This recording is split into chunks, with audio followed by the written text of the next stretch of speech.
जय Hind defence lovers. आज की टॉप हेडलाइंस कुछ इस प्रकार है।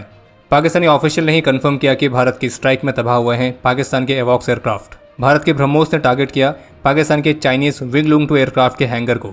पायलट लेस टारगेट एयरक्राफ्ट की मदद से भारत ने चकमा दिया था पाकिस्तान के एयर डिफेंस सिस्टम्स को। और पेंटागन के टॉप ऑफिशियल्स का मानना है कि भारत के स्ट्राइक के बाद पाकिस्तान सीज फायर के लिए डरे हुए कुत्ते की तरह भाग रहा था।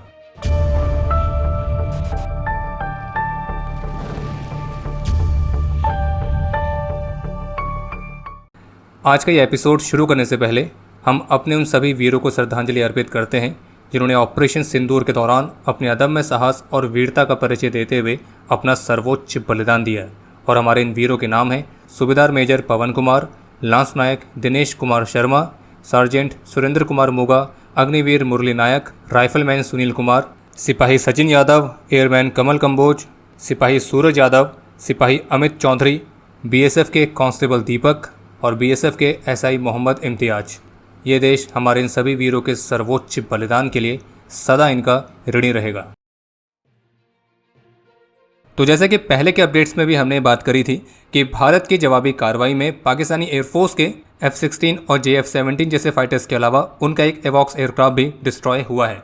और वो भी तब जब भारत ने भुलारी एयरबेस पर स्ट्राइक करी थी। और अब इसी का कंफर्मेशन हाल ही में पाकिस्तान के एक फॉर्मर एयर मार्शल जिनका नाम है मसूद अख्तर, तो उनकी तरफ से भी देखने को मिला है, जिसमें उन्होंने कंफर्म किया है कि 9 और 10 मई को भारत की जो मिसाइल स्ट्राइक हुई थी तो उस दौरान पाकिस्तान ने अपने क्रिटिकल सर्विलियंस एयरक्राफ्ट को खोया है, जो कि स्ट्राइक के समय उनके भुलारी एयरबेस पर था। उस बेस के ऊपर 4 surface to surface BrahMos missile आए, सरफेस टू सरफेस या एयर टू सरफेस, ये मुझे नहीं पता।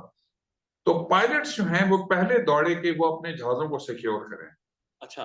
और जैसे पहला आया वो जूम करके ऊपर से दूसरा आया, फिर तीसरा आया, फिर चौथा आया, जो कि अनफॉर्चुनेटली बुलारी में डायरेक्टली आके एक हैंगर पे लगा जहां पे एक हमारा एवैक्स खड़ा था जो डैमेज हुआ, जहां पे शहादतें भी हुई।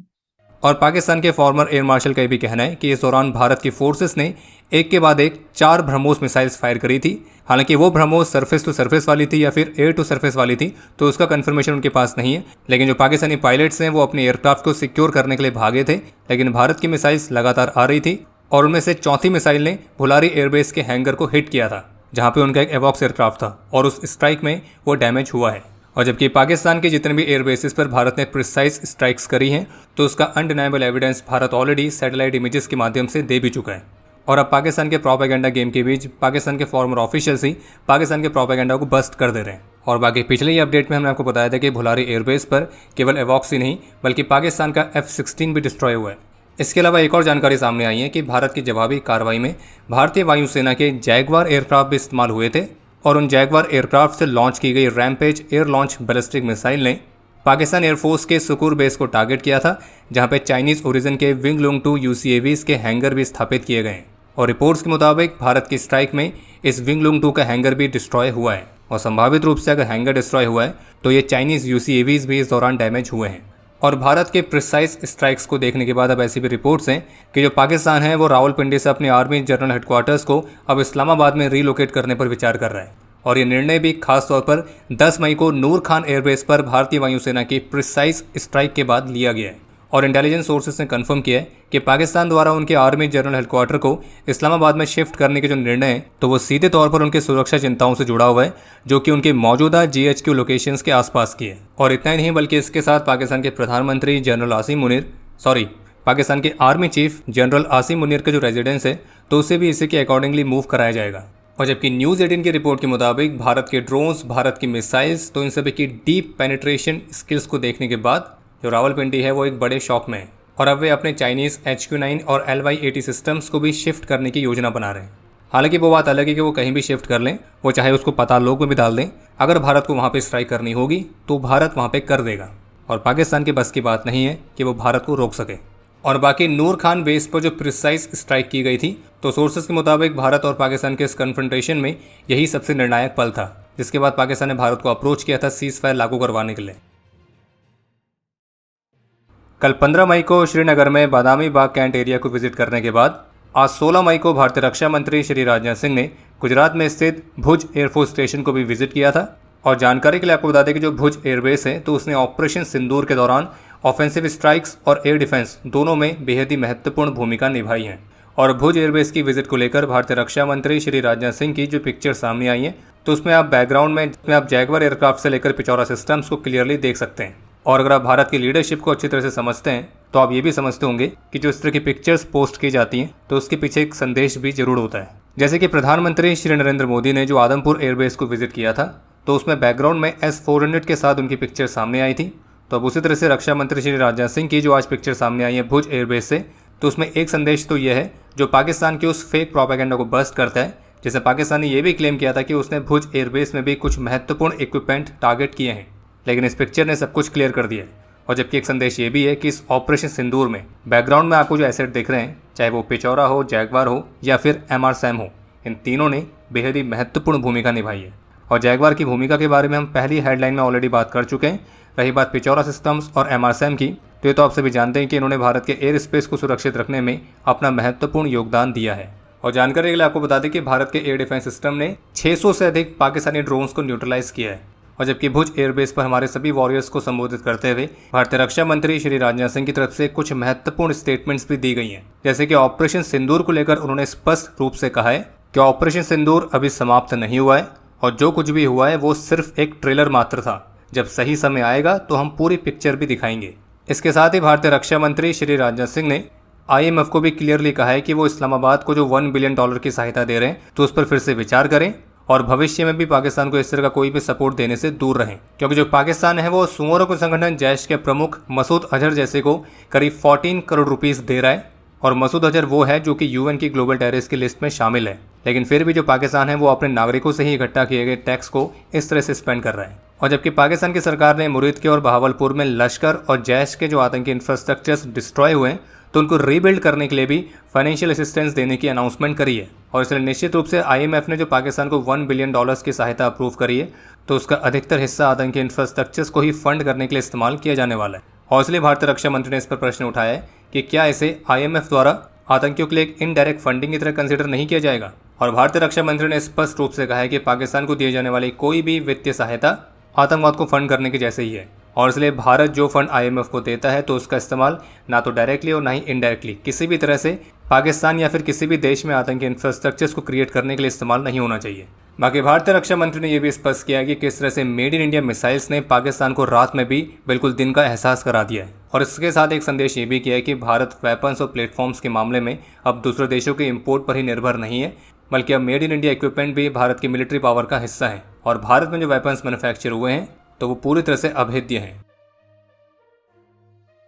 ANI न्यूज़ एजेंसी ने अपनी लेटेस्ट रिपोर्ट में इस ऑपरेशन सिंदूर में शामिल रहे मल्टीपल सोर्सेज के साथ बात करके पहली बार इस बात का खुलासा किया है कि 9 और 10 मई की रात को जब भारतीय वायुसेना ने अपनी जवाबी कार्रवाई के तहत पाकिस्तान के 12 एयर बेसिस पर प्रिसाइसली स्ट्राइक करी थी, तो इस स्ट्राइक को अंजाम देने के लिए भारतीय वायुसेना ने डमी एयरक्राफ्ट का भी इस्तेमाल किया था, जिनका काम था पाकिस्तान के एयर डिफेंस सिस्टम्स को चकमा देना। और पाकिस्तानी एयर बेसिस पर जो स्ट्राइक्स हैं तो उन्हें ब्रह्मोस सुपरसोनिक क्रूज मिसाइल्स ने लीड किया था, और वो भी स्कैल्प मिसाइल्स के साथ जो कि रफाल फाइटर से लॉन्च की गई थी। और ANI की रिपोर्ट में भारत ने लगभग 15 ब्रह्मोस मिसाइल्स फायर करी थी पाकिस्तानी एयरफोर्स बेसिस को टारगेट करने के लिए, और वो इस उद्देश्य के साथ लॉन्च की गई थी ताकि इसके बाद यहाँ पे पाकिस्तान की एयरक्राफ्ट को लॉन्च करने या फिर अन्य ऑपरेशंस को लॉन्च करने की एबिलिटी पूरी तरह से डिस्टर्ब हो जाए।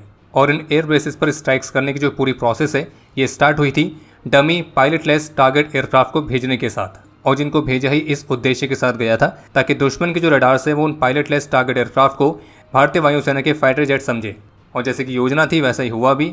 दुश्मन के रडार्स ने भारत के इन डमी पायलटलेस टारगेट एयरक्राफ्ट को फाइटर जेट समझा, और जिसके बाद पाकिस्तान ने अपने एयर डिफेंस नेटवर्क को एक्टिवेट कर दिया उन एयरक्राफ्ट को टेक डाउन करने के लिए। और जैसे ही पाकिस्तान ने अपने एयर डिफेंस नेटवर्क्स एक्टिवेट किए, भारत को उनकी पोजीशन का पता लगा और फिर भारत के फोर्सेस ने तुरंत ही हेरॉप जैसे लॉयटरिंग म्यूनिशंस लॉन्च किए, जिन्होंने पाकिस्तान के एयर डिफेंस रडार्स और उनके कमांड एंड कंट्रोल सेंटर्स को डिस्ट्रॉय कर दिया। हालांकि पाकिस्तानी एयरफोर्स ने अपने HQ-9 air defence missile system के लॉन्चर्स और रडार्स को अलग अलग लोकेशंस पर मोबिलाइज कर रखा था, और उनमें से कुछ को तो नई लोकेशंस पर भी डिप्लॉय किया गया था। लेकिन जैसे ही भारत के पायलटलेस टारगेट एयरक्राफ्ट से कंफ्यूज होकर उन्होंने अपने एयर डिफेंस नेटवर्क को एक्टिवेट किया तो उनकी पोजीशन भारत के सामने रिवील हो गई थी। और फिर उनके एयर डिफेंस नेटवर्क्स को नाकाम करने के बाद भारतीय वायुसेना ने पाकिस्तानी एयरबेसिस को टारगेट करने के उद्देश्य के साथ अपनी लॉन्ग रेंज की मिसाइल्स लॉन्च करी थी, जिनमें ब्रह्मोस, स्कैल्प, रैम्पेज और क्रिस्टल मेज जैसी मिसाइल्स शामिल थी। और मिशंस के लिए एयरक्राफ्ट के पैकेजेस को मुख्य तौर पर वेस्टर्न एयर कमांड और साउथ वेस्टर्न एयर कमांड के एरिया ऑफ रिस्पॉन्सिबिलिटी से कंट्रोल किया गया था। और फिर पाकिस्तानी एयरफोर्स ने जो land attack ballistic missiles, air launch cruise missiles और UCAVs की मदद से भारत को टारगेट करने का प्रयास किया, तो उन हमलों को S-400 air defence system, MRSAM, आकाश एयर डिफेंस मिसाइल यूनिट्स और कुछ पुराने एयर डिफेंस सिस्टम्स के कॉम्बिनेशन का इस्तेमाल करके रोका गया था। और इस रिपोर्ट में भी बताया गया कि पाकिस्तानी एयरबेस पर भारत की स्ट्राइक के बाद फिर पाकिस्तान के एयरफोर्स को मजबूरी में अपने जो एयरक्राफ्ट हैं तो पीछे के बेसिस पर शिफ्ट करने पड़े थे। और इस रिपोर्ट में भी कंफर्म किया गया कि पाकिस्तानी एयरफोर्स ने अच्छे खासी संख्या में लॉन्ग एंड्योरेंस UAVs और एवॉक्स एयरक्राफ्ट को भी खोया है। और ये पहली बार था जब ब्रह्मोस मिसाइल सिस्टम किसी एक्टिव कॉन्फ्लिक्ट में इस्तेमाल किया गया है। और अपने इस पहले कॉम्बैट एक्सपीरियंस में ही ब्रह्मोस मिसाइल ने साबित कर दिया कि उसको रोकना किसी की बस की बात नहीं है। और इन्हीं स्ट्राइक्स के बाद पाकिस्तान ने भारत पर काउंटर अटैक करने की सारी योजनाएं ड्रॉप कर दी थी। और फिर तुरंत ही पाकिस्तान के DGMO ने अपने भारतीय काउंटर पार्ट से सीज फायर की म्यूचुअल अंडरस्टैंडिंग पर बात करी थी। क्या आप जानते हैं कि दुनिया में कुछ होते हैं टूतिए, फिर उसके बाद आते हैं महाटूतिए, और फिर महाटूतिए के बाद भी एक नेक्स्ट कैटेगरी आती है जो कि सबसे हाईएस्ट है, तो उसमें आते हैं पाकिस्तान के मंत्रीगण। तो ऐसे ही हैं पाकिस्तान के एक विदेश मंत्री जिनका नाम है इशाक डार, जिन्होंने पाकिस्तानी पार्लियामेंट में अपनी स्पीच के दौरान ये क्लेम किया कि UK बेस्ड न्यूज़पेपर जिसका नाम है द डेली टेलीग्राफ, तो उनके फ्रंट पेज पर कुछ इस तरह से हेडलाइंस छपी हैं कि Pakistan air force the undisputed king of the skies. अब इंटरेस्टिंग बात यह है कि इशाक डार ने जो एक क्लेम किया तो इन्होंने सोशल मीडिया पर द डेली टेलीग्राफ के नाम से चल रहे एक फ्रंट पेज की पिक्चर के माध्यम से किया था। और उनको शायद ये लगा कि द डेली टेलीग्राफ ने एक्चुअल में इस तरह की कोई हेडलाइन छापी है, पर हुआ ये कि जिस पिक्चर को रियल समझकर वो ये दावे कर रहे थे वो पिक्चर ही एडिट निकली। एक्चुअल में द डेली टेलीग्राफ ने ऐसी कोई भी हेडलाइन या फिर ऐसी कोई भी न्यूज़ पब्लिश करी ही नहीं है, और जो इमेज सर्कुलेट की जा रही थी तो वो AI जनरेटेड है। और इंटरेस्टिंग बात यह है कि पाकिस्तान के विदेश मंत्री का जो एक फेक क्लेम था तो उसका फैक्ट चेक पाकिस्तान के ही न्यूज़पेपर डाउन ने कर दिया था, और जिसमें उन्होंने स्पष्ट रूप से बताया कि जो वायरल डेली टेलीग्राफ का आर्टिकल है जिसमें पाकिस्तानी एयरफोर्स को प्रेस किया जा रहा है तो वो एक्चुअल में फेक है।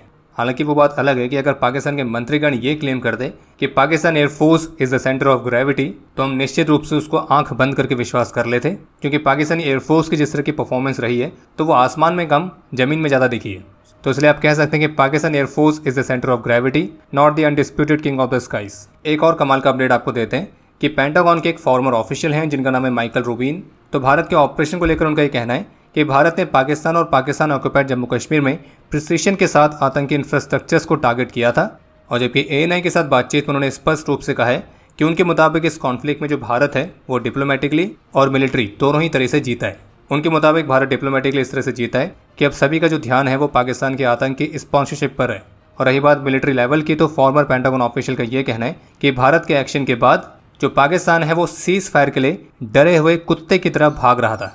और ये हमारी स्टेटमेंट नहीं है, पेंटागन के फॉर्मर ऑफिशियल की स्टेटमेंट है। और उन्होंने ये भी कहा है कि पाकिस्तान इस सच्चाई से भाग नहीं सकता है कि वो बहुत बुरी तरह से हार गया है। पर खैर, अगर यहाँ पे कुत्ते की जगह सुअर इस्तेमाल किया जाता तो हमें ज़्यादा अच्छा लगता, पर कोई बात नहीं, हम कर लेंगे। और जबकि फॉर्मर पेंटागन ऑफिशियल ने यह भी नोट किया है कि किस तरह से पाकिस्तानी ऑफिशियल्स होरिफाइड किए गए पाकिस्तानी सुअरों के फ्यूनरल में शामिल हुए थे, जो कि दिखाता है कि पाकिस्तान आर्म्ड फोर्सेस के मेंबर्स और आतंकियों के बीच कोई फर्क नहीं है। बल्कि फैक्ट तो यह है कि पाकिस्तानी मिलिट्री के जो ऑफिसर्स थे वो यूनिफॉर्म में थे उन सुअरों की फ्यूनरल में। तो हाँ, डिप्लोमेटिकली भारत ने इस कन्वर्सेशन को ही बदल दिया है। और रही बात मिलिट्री लेवल की, तो पाकिस्तान शॉक में है। और उन्होंने पाकिस्तान की उस हरकत के बारे में बात करी है कि कैसे पाकिस्तान हर बार युद्ध शुरू करता है और लास्ट में हारने के बाद वो सभी को इसी बात को लेकर कन्विंस करने में लगे रहता है कि वही जीता है। और पिछले युद्धों की तरह इस बार भी जो 4 दिन का छोटा सा युद्ध था, ये तो युद्ध भी नहीं था बल्कि ये तो भारत के लिए एक तरह का वार्म अप था। तो उसमें भी पाकिस्तान अपने साथ साथ अपने देश की जनता को इसी बात को लेकर टूतिया बनाने में लगा हुआ है कि इस कॉन्फ्लिक्ट में उसकी जीत हुई है। और वहाँ की जनता तो खैर टूतिया है ही, तो वो ईमान भी ले रहे हैं। एक तरफ international atomic energy agency IAEA, तो उनके द्वारा क्लेम किया गया है कि पाकिस्तान के किसी भी न्यूक्लियर साइट से कोई भी रेडिएशन लीक नहीं हुआ है।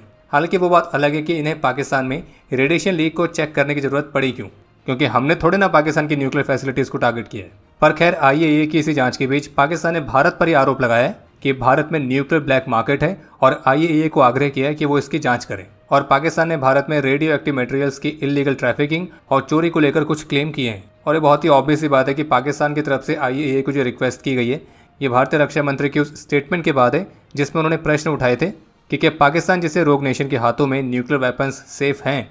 और भारतीय रक्षा मंत्री ने IAEA से भी आग्रह किया था कि वो पाकिस्तान की न्यूक्लियर आर्सेनल को अपने सुपरविजन में लें। और बाकी पाकिस्तान को भी पता है कि उसके जो दावे हैं, उसकी जो रिक्वेस्ट है, उसे कोई भी स्वीकार करने वाला है नहीं, क्योंकि पाकिस्तान पूरी तरह से एक्सपोज हो चुका है।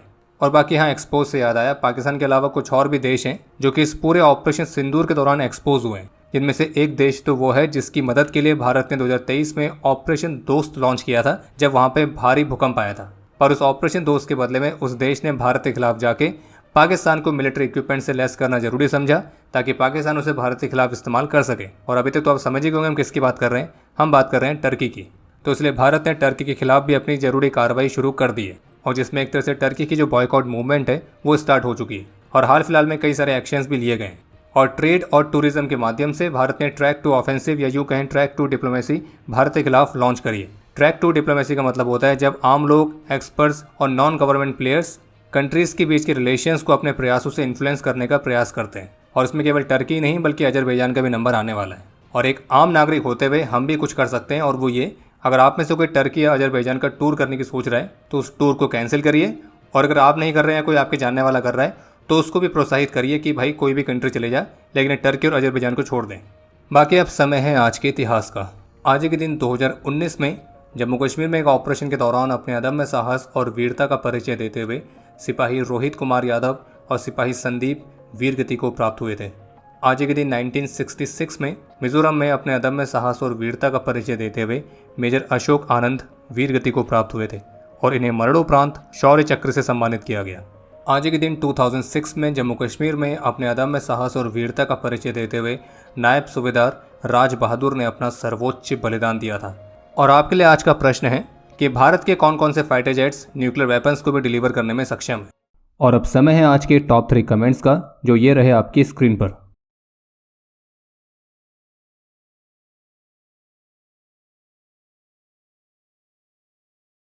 उम्मीद है आपको आज का एपिसोड पसंद आया होगा। पसंद आया तो वीडियो को लाइक करना ना भूलें। आपके कोई भी सुझाव या सवाल हो तो उसके लिए कमेंट सेक्शन ओपन है। और अगर आप डिफेंस रिलेटेड और भी एक्सक्लूसिव कंटेंट में दिलचस्पी रखते हैं तो आज ही प्ले स्टोर से डिफेंस स्क्वाड की सुपर ऐप को डाउनलोड करना ना भूलें।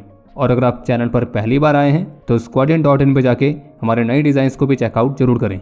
बाकी जल्द मिलेंगे नए एपिसोड के साथ, तब तक के लिए जय हिंद, जय भारत।